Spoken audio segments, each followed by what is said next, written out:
You can't say no. It's rude. It's not a cold beer. Yes. You take that beer and you drink that beer.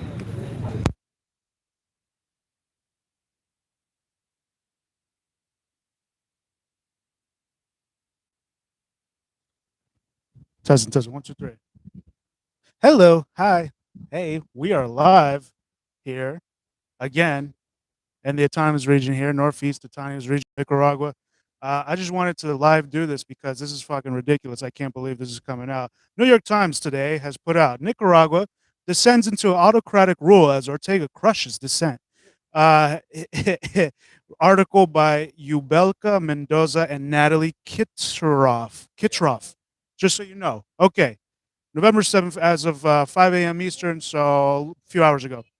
After methodically choking off competition and dissent, President Daniel Ortega all but ensued his victory in a presidential contest on Sunday, signaling Nicaragua's descent into autocratic rule.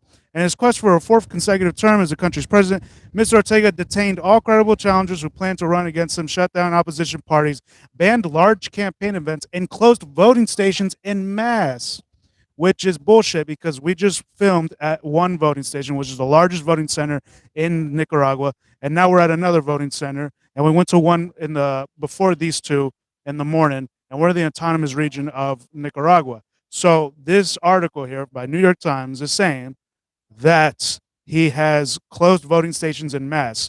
Is Ubelka Mendoza and Natalie Kitroff, are you guys on the ground? Are you guys here?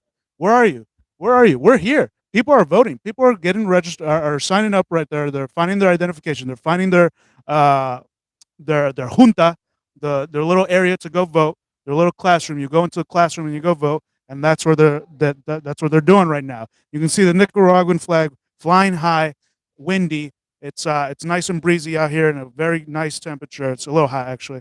Uh, this article goes on to say that the commission that monitors elections has been entrusted to his loyalists. And they're oh my god. Okay, so right there, that one line, half of a sentence is wrong. Has been entrusted to his loyalists. There's people from all different parties in each junta. Uh, there's the two main parties, and then there's another party if they so wish to be there. In each junta, in each classroom where they go vote. And there have been no public debates among the contest's 5 remaining candidates. I don't know about that. All of whom are little known members of parties aligned with Mr. Ortega's Sandinista government. This isn't an election. This is a farce, said Berta Valle, the wife of one of the opposition leaders who has been jailed. No one will elect anyone because the only candidate is Daniel Ortega. We just took a look at the ballot. There's different options on the ballot. Oh my God! One of our friends here just voted, and this is how they ensure that you don't vote again. You get an ink thumbprint on there, so it ensures that no se puede lavar, ¿no? ¿Cuándo se va? It takes 3 days for this to disappear off your hand. So, and there's only one day of voting. There isn't a month long event for voting, right? So we're just showing this. Estamos diciendo porque el New York Times está diciendo que Ortega ha cerrado varios estos centros de votar. Y estamos aquí, ya vimos 3 que están abiertos. Con total tranquilidad y paz, ¿verdad? Que es lo que vivimos acá, con el derecho a votar como todo nicaragüense, celebrando una fiesta cívica. Y aquí está la prueba de ello. I wish I could translate that, but I was so enamored by the boy he was saying. Basically, he's saying the people were, people. It's all peaceful. It's all very calm. And here's the proof of our democracy right here, and it's in the thumb, the people's thumb when they go vote. It just tells you you can't fake it. You can't go vote again. There's more security checkpoints. Yeah.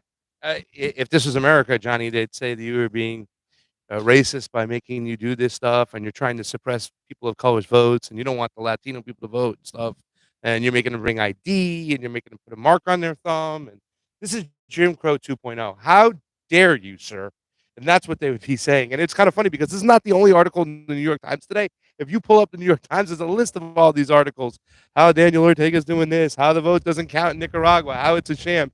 Dude, this has been a clear, transparent, trackable, verifiable process. Different parties in the rooms. I mean, it would take a whole lot of shit to get this wrong to kind of sway the vote one way. Unlike what we have in America, where it's not transparent. We have corporations running our tabulation. We have multiple ballots out everywhere. We have drop boxes that can be gained at any time with no chain of custody. We have ballot harvesting where somebody can walk in with multiple ballots. This is one person, one vote. That's it. They get their thumb done, and that's that. It's sad to see a lot of people in America just bowing down and always saying, "Oh, socialism, communism is the problem." No, they have more of a democratic process right here in Nicaragua, one of the poorest countries in Latin America. They're putting American elections to shame today, and just the pride of people coming.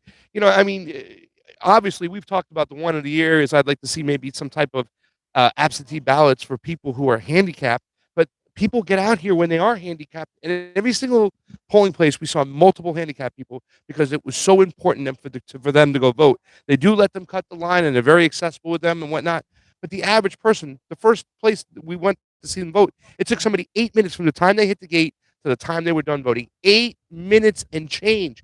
What was it in California? It was ridiculous. It was 5 to 7 hours. 4 hours. It was ridiculous. People were ordering pizza online. I mean, we keep saying this stuff over and over again. But every single polling location we go to in Bilwi, it's just quick, efficient, rapido, and it's secure.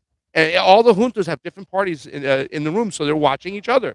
Remember in the last election over there, they were kicking Republicans out, when get out of the room, whatnot, and stuff like that in certain areas. And I'm sure they did it to Democrats and too as well. And that's the whole problem. You can't have one party controlling the election. Here, multiple parties, multiple security, multiple checks, a lot of integrity. I'm just reading this bullshit article from the New York Times. And there's a lot of them. There's many multiple bullshit articles. And the smear campaign is on. It is on.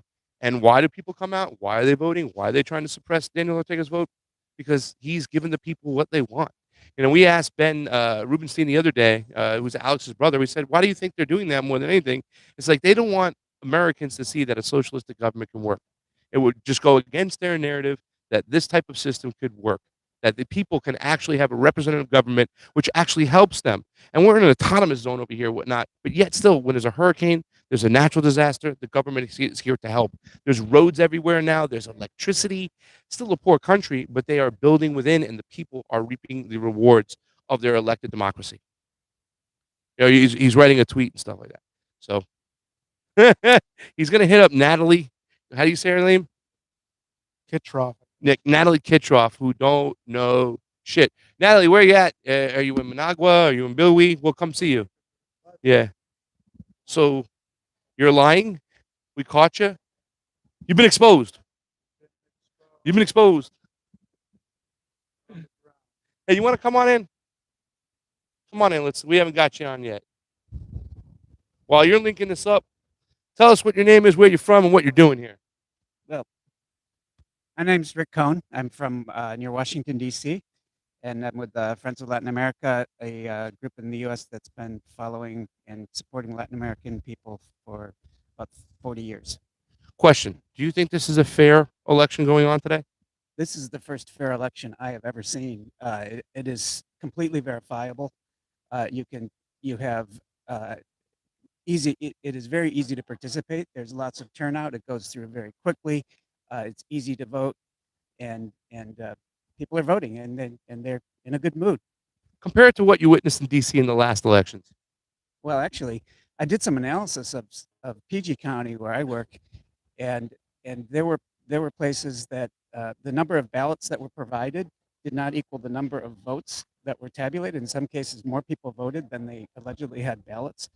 There was no counting of when people show up to vote. They didn't match that number to the actual votes they got. So they didn't do this analysis. So I did, and it didn't match. Here, every single precinct, they're going to actually make sure that the number that everybody is accounted for and that it's matched to the number of voters. So they're not going to have any chance that anybody could stuff the ballots or destroy ballots. And they're following this through the entire way, that the election worker signs at every single ballot. There's 3 election workers in each polling station, a polling station being one place where one person can vote privately in a private room. There'll be 3 people there, election workers who are not affiliated with any party, and then there'll be at least 3 judges from other parties, different parties, watching the process all the way through. So there'll always be at least 6 workers for every 1 voter in that room.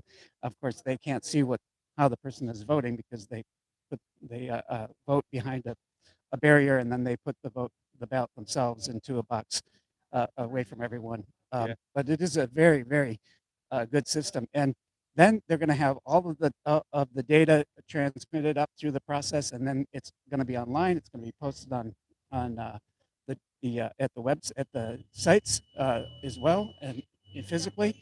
So you can check, did this precinct get reported properly all the way up into the system where they do the final tabulation. Completely accountable, completely transparent, completely verified at every level that it goes through.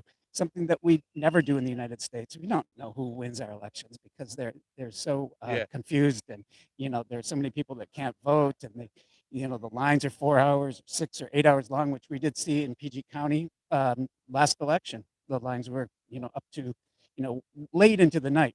People had to try to order pizza. A lot of people left. Turnout was turned down, especially in the areas where more poor people live.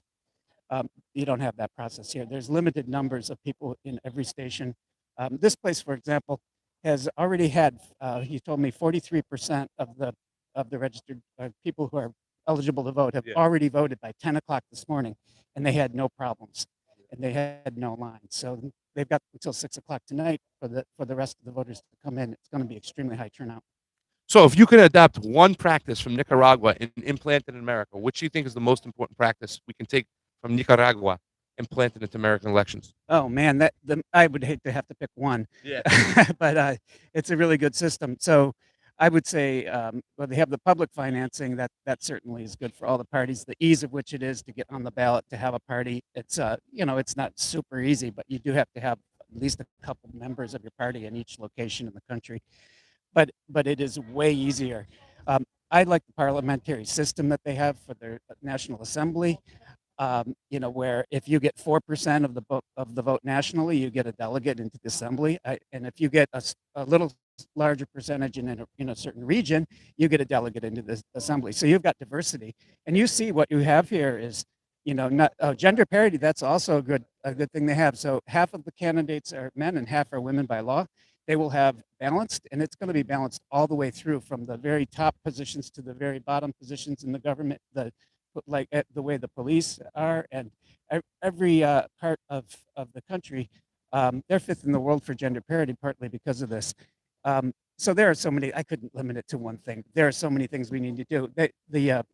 The ability for different ethnic groups to have representation through really brilliant and genius system of autonomy that they have, where they have different regions and territories and representation for the Native Americans of different groups, and for indigenous people, as well as the mestizo people and so forth. It's just incredible how they've got everybody, can get representation.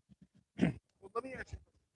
It's still on. Okay, it's still on. You're with Friends of Latin America, right? Yes. So the narrative on New York Times, and we were looking at this before. You sent me the article. We were laughing. Multiple articles. They said that Daniel Ortega has jailed or kicked off the ballot his oppositions. What is your opinions on that when somebody asks you that and say, well, of course he's going to win elections because he eliminated all his opponents? It's absolute nonsense. The people who were arrested, there were some arrests, and there were people who were working very actively with money laundering, getting money partly from the United States and getting it to groups that were engaged in violence and in violent protests. They were not popular people. They were not going to be on anybody's. No party was going to support any of them.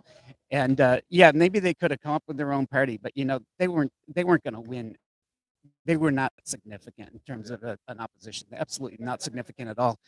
And a country does have to try to enforce peace. And if you're going to have a free election, you have to stop you can't let just anybody come in and meddle in the election.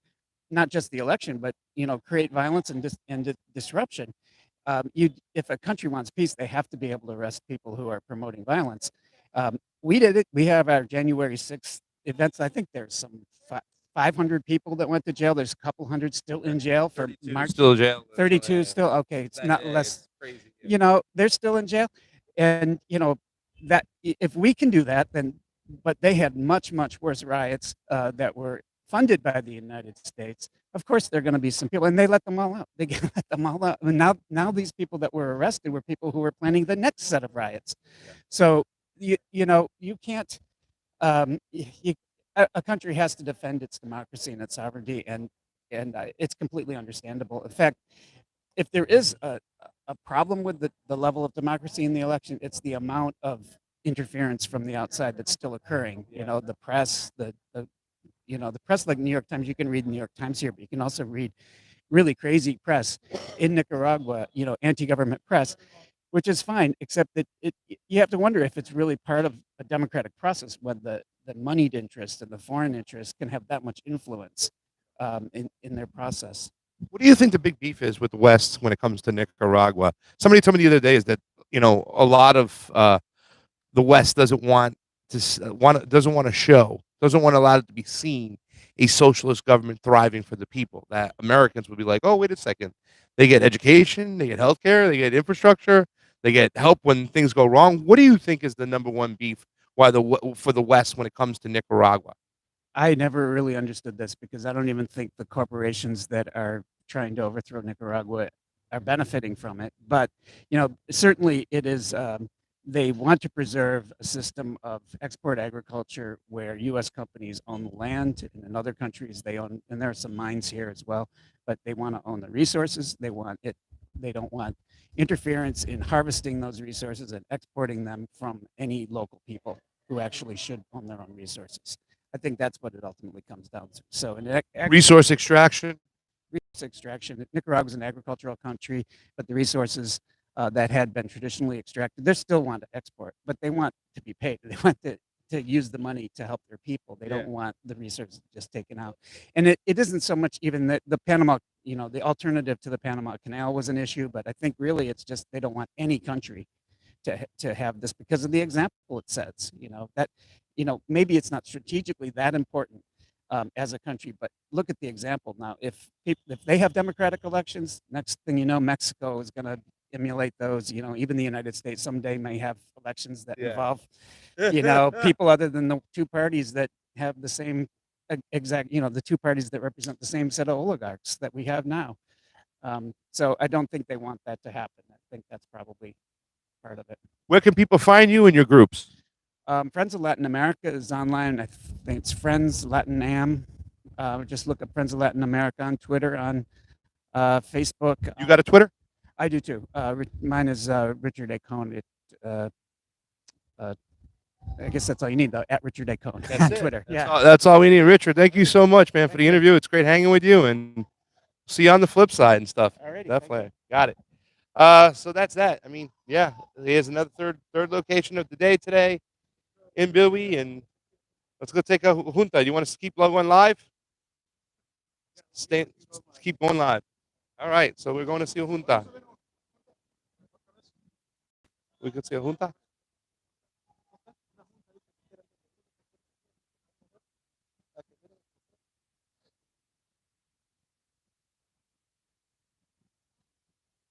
So the juntas are like a little small area where each person can go in and vote. As you can see, there's different representative parties. Can we go inside or see? Hola. There you go. There you go.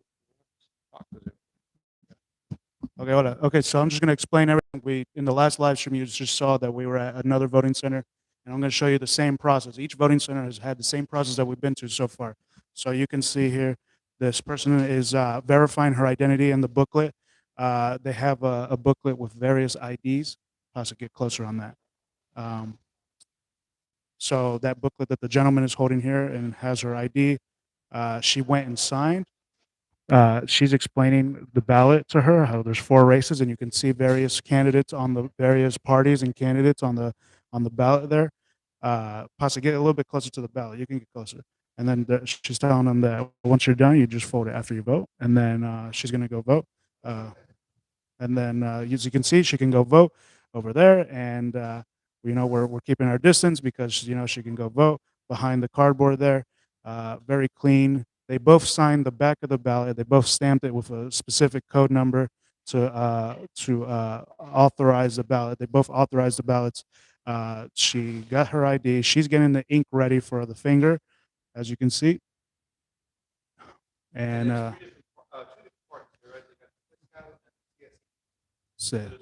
the CSE is the election, that's the election body. Yeah. So as you can see, she's gonna get the ink on her finger, and that ink doesn't go away for 3 days. So boom, again. So this is another random junta that we just went into, and we're debunking the narrative from New York Times and CNN. They're saying that there's no fucking democracy here. That's her ID, and now she's got her. Bye, gracias. So there you go. That's how the whole process works. Hay otros partidos aquí, ¿no? ¿Cuál partido?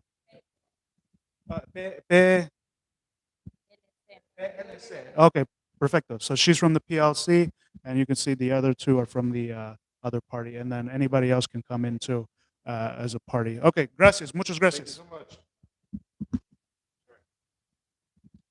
Gracias. Okay, so you just saw it again. That's another. We're at, this is our third voting center. We've seen the third.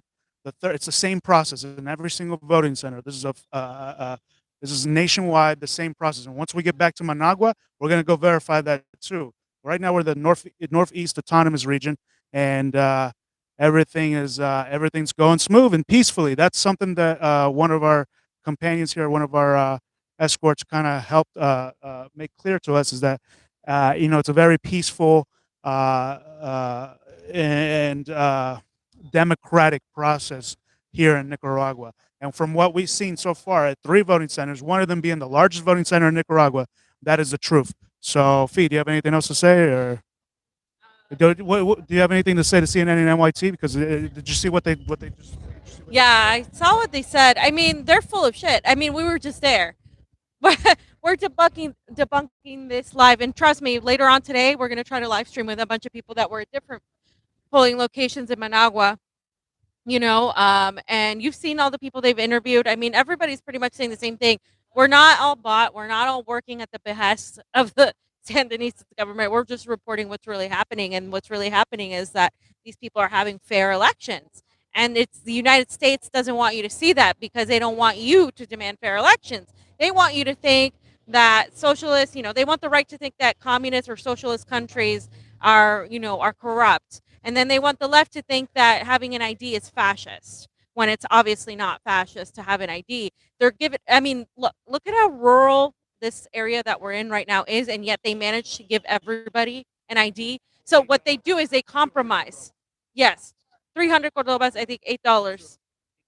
And so what they said is, if people can't afford to have a new one, they can vote on the expired one, as long as they have some sort of identification. And so they kind of compromise what the Democrats and Republicans in America want, right? Because they say, oh, well, you need to have an ID to vote, but we'll automatically register you at 16 when you have an ID. So they combine those two processes. So why don't we go to Congress and say, hey, why don't you go and combine the process? Sure, we'll have voter ID, but automatically register people at the time. Why won't they do that? Because that's by design. They don't want people to actually vote for a representative government. They want to select whoever they want. That's why you have people like Kamala Harris, who never won a single delegate, has the lowest approval rating of any VP in recent times, and she is still at the helm. And you have people like Joe Biden, who was about to drop out until Obama made a phone call, and then you have the Iowa app and all of these shenanigans that happened with the Bernie Sanders primary, where people were in line 7 hours to vote. And you can see here, people are in line less than 10 minutes to go through the whole process, or even less. So it's just it's by design, guys. We can go to any other country right now, and we're trying to go to different countries to talk about the elections, because I'm sick and tired of hearing from the left and right a lot of propaganda, right? These communist countries, they're under a dictatorship. I don't see that. I'm not seeing the level of disdain. I'm seeing actually people come out in support of their government, which is interesting if they're under some sort of oppressive regime. And and we're going to be again reporting a little bit more. I think we have one more voting center before we're done here, and then we go back to Managua. So yeah, fams, I mean, CNN, New York Times, all of these mainstream media, corporate media, propagandists, narrative managers for the State Department. That's what they are. They're lying, and people need to stop watching them. This needs to go out and be everywhere. We're probably going to get I mean, we're already demonetized, but I don't know if we're going to get in trouble for what we're reporting, because we're reporting the truth, and the truth is now a crime, apparently. Right. That's it. Yeah. We pretty much said it all. You know what I'm saying? And the only thing else I got to say is that the situation when it comes to automatically registration really works great because you have to show up and participate to vote. There's no mail-in ballot, and that's what we kind of talked about. When everybody's automatically registered through your driver's license, and then I get your signature. But if there's a mail-in ballot, somebody can copy that your signature, whatnot, and mail it in. So there's no security behind that system. Yeah. I mean, you got your picture, and you know what I'm saying? So there's so many, we showed it too as well. There's just so many securities in place, whatnot. But the process is easy. The process is fair. The process is transparent. We're seeing on the New York Times, they're actually saying that they're closing down polling stations. We went to the busiest polling station in Nicaragua, period, where they had 30 juntas like this. And people were just rapido, in and out, in and out. It's not a fucking chore. In America, it's on a Tuesday, on a work week. Yeah. Yes, all the time. Yeah, I mean, in Arizona, we talked about like that one time, the 2016 primaries, they closed 70% of their polling stations. And it was a Republican who did it. They said that she wasn't funded, and they did it on purpose so they can break the system on purpose, forcing you to go, okay, you know what? I'm not waiting 7 hours next time. I'm gonna just get a mail-in ballot. That's why they did that. You know what I'm saying? They know what they're doing. They're doing it on purpose and stuff. But like Fam said, enough with the left and the right, because I don't hear any excuses from the right. When like the right says you should show up and do your responsibility and vote and do another thing. I don't even want a holiday. It's your responsibility. You find a way to show up. Well, then make it fucking efficient. If in Nicaragua it takes you 8 minutes to vote, then why does it take you 8 hours to vote in America? And I'm not joking around when I say there's been people who waited 8 hours to vote. We saw it in Austin, Texas. We saw it in freaking California. We saw it in UCLA. It was ridiculous. And it's always in the areas where there's going to be more progressive voters and whatnot, and more grassroots voters. That's the problem. The system is broken on purpose. And I mean, ladies and gentlemen, you out there who always say that socialism, communism is all a bunch of dictators, they have a more democratic system than you do. Putting you to shame, that's something you just got to deal with, and you fucking better wake up, because we do not have a democracy in America. They have more of a democracy in Nicaragua. End of story. Also, just to reiterate, they don't allow politicians to accept money from private entities. They must disclose all of their political anything foreign. They must disclose all their political donations, which is why some of these people are in jail, because they refuse to disclose their political donations. Isn't that what we want in America? A transparent system where you can't get, to get money out of politics. Why isn't TYT covering this? Why aren't all these people that call themselves progressives and journalists, independent media, covering this? It takes us on a very minimal budget to be on the ground and cover this, right? Like it's ridiculous to me. And the left needs to be better. The left here in the global south is decades ahead. They know how to organize. They know how to demand from the government. They organize in what, Steve was talking about, parallel societies, autonomous zones, where the regions where they build a community, and then they work with the government that allows them to have their own judges, their own councils, their own leadership. And that works in a very decentralized way. So I think it's important that we note that the left can't get their head out of their ass in the United States. They're so busy, talking about BreadTube and having mindless debates and TYT and Chank. And it's just like, there is important reporting going on here by us, by, Ben Norton, by Sputnik News, by RT, by Press TV. We're all here. So many journalists reporting, independent journalists, independent writers here.